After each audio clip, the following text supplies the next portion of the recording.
31 दिसंबर अभी दूर है।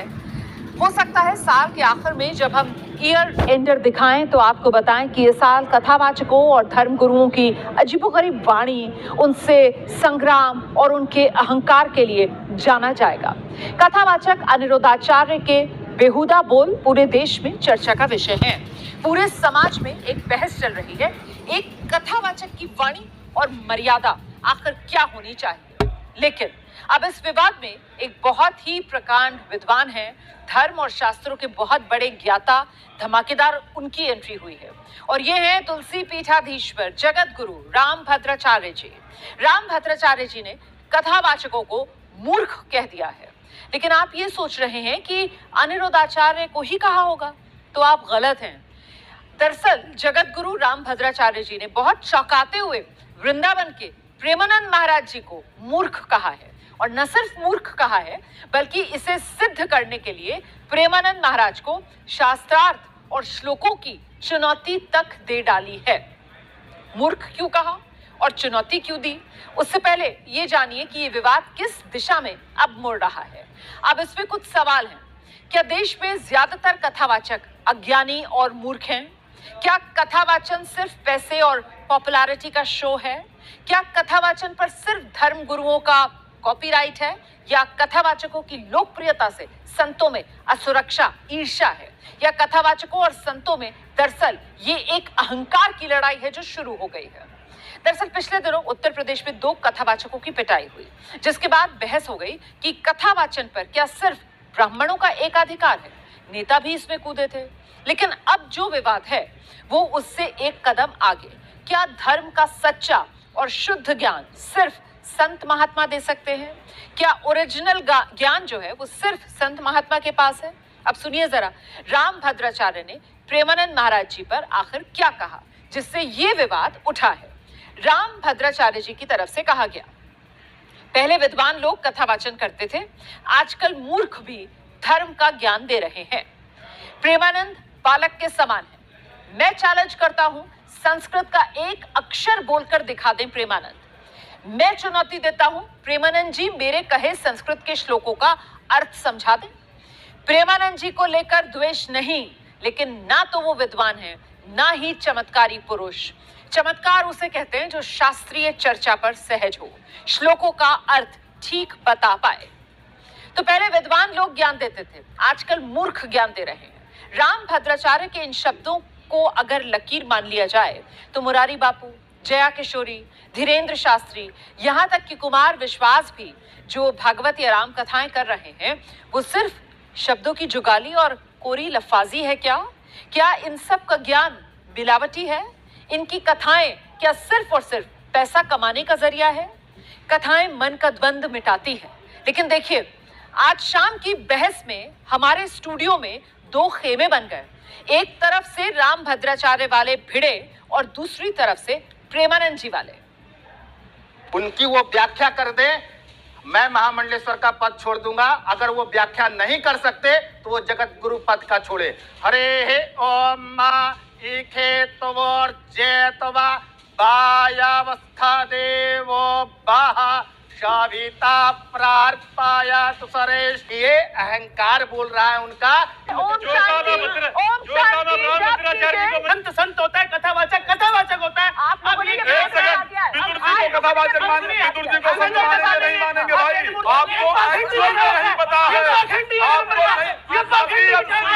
जब वाल्मीकि समाज को अपने गुरुकुल में पढ़ाने की आवश्यकता थी, बैठाने की आवश्यकता थी, इन्होंने हमें भगाया, इन्होंने हमें झाड़ू से मारा। क्या दलित कथावाचक कह सकते हैं? सुन लीजिए, इनसे पूछ रहा हूँ, क्या दलित कथावाचक कह सकते हैं? आप पूछिए। तो देखा आपने, साफ तौर पर 2 खेमे बन गए।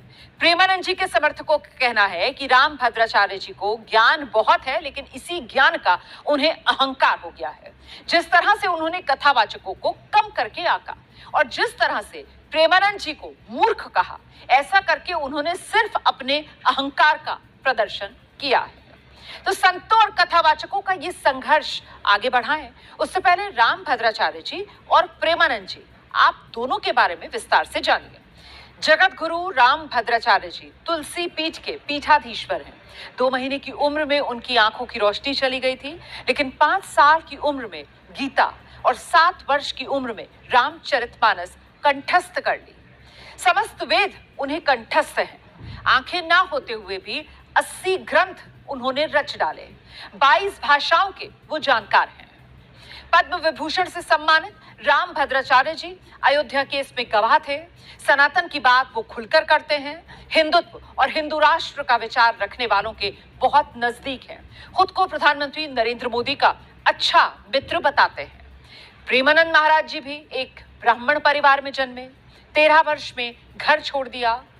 ब्रह्मचर्य की दीक्षा के बाद इनका नाम स्वामी आनंदाश्रम पड़ा और इसके बाद शरणागत मंत्र के साथ राधा वल्लभ संप्रदाय में दीक्षित हुए। 10 वर्षों तक सदगुरु की सेवा की। श्री राधा के चरण कमलों में अनन्य भक्ति हुई और वृंदावन में मधुकरी के पास फिर रहने लगे।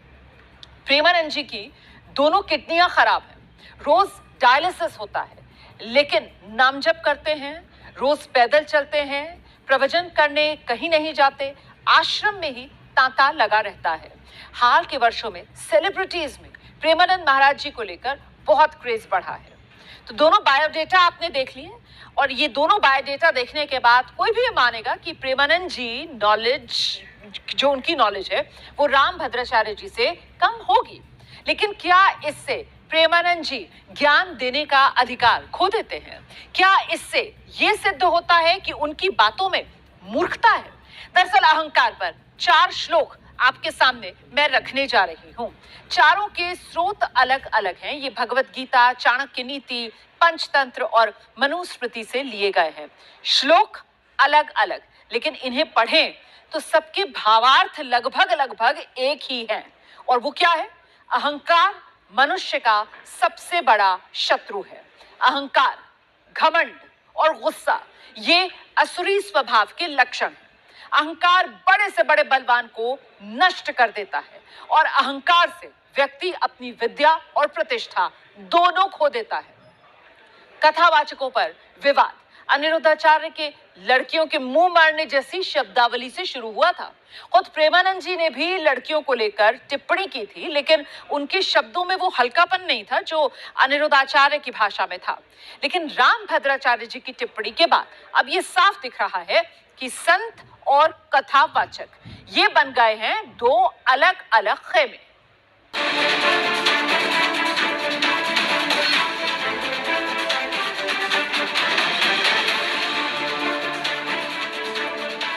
किसी एक व्यक्ति के महान होने से यह साबित नहीं होता कि दूसरा व्यक्ति छोटा हो जाता। कि राम भद्राचार्य जी का प्रेमानंद जी के ऊपर जो टिप्पणी थी वह अनुचित।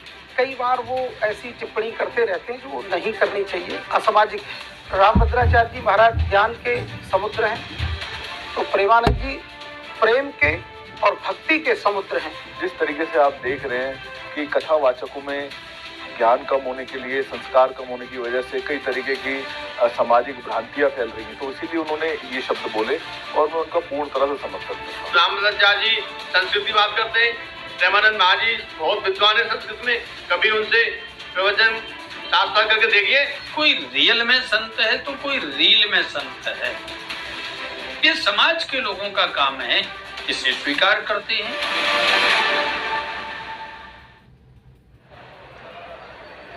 अच्छा, वैसे एक सवाल और है, और वो ये कि जब प्रेमानंद महाराज जी ने खुद को चमत्कारी कहा ही नहीं, तो फिर राम भद्राचार्य जी ने उन पर हमला क्यों किया?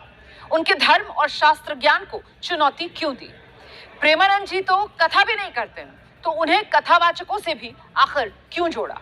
कुछ दिन पहले हरियाणा के मंत्री अनिल विज ने कहा था कि कथावाचकों की कोई क्रेडिबिलिटी नहीं है, असली ज्ञान संत महात्माओं के पास होता है, उन्हें ही सुनना चाहिए। लेकिन अब ये बात जगत गुरु राम भद्राचार्य जी ने कही है। क्या ये माना जाए कि देश में संत महात्माओं और कथावाचकों के बीच कोई वर्चस्व की सी लड़ाई शुरू हो गई है और इसकी जड़ में पूछ परख प्रसिद्धि के साथ साथ पैसा भी है? दरअसल भारत में जो धर्म गुरु हैं, उनका देश हमारा देश भारत है। धर्म और धार्मिक ज्ञान पर इतना इन्वेस्टमेंट दुनिया में शायद ही कहीं होता हो। भारत में धर्म का अर्थशास्त्र 2024 की अगर बात करूं तो 5.40 लाख करोड़ का था। इसमें हर साल 7.6% 7.6% की बढ़ोतरी हो रही है, जिसके बाद 2033 तक का एक आंकड़ा यह है कि धार्मिक अर्थव्यवस्था जो है वो देश की वो 11.20 लाख करोड़ रुपए तक पहुंच जाएगी। ये एक अनुमान है। देश में एक बार नेताओं की सभाओं में कुर्सियां भले ही खाली रह जाए, लेकिन कथावाचकों का पंडाल आपको कभी खाली नहीं दिखेगा। कोई पर्चियां निकाल रहा है, कोई रुद्राक्ष दे रहा है, कहीं भगदड़ मच जाती है, लेकिन बावजूद इस सबके भीड़ है कि कम होने का नाम नहीं लेती। तो क्या सनातन परंपरा और अखाड़ों की परंपरा से जुड़े संतों को वाकई ये लगता है कि उनका क्रेज कम हो रहा है? क्या वाकई कथावाचकों को मूर्ख कहने में एक ये टीस भी संत महात्माओं की है?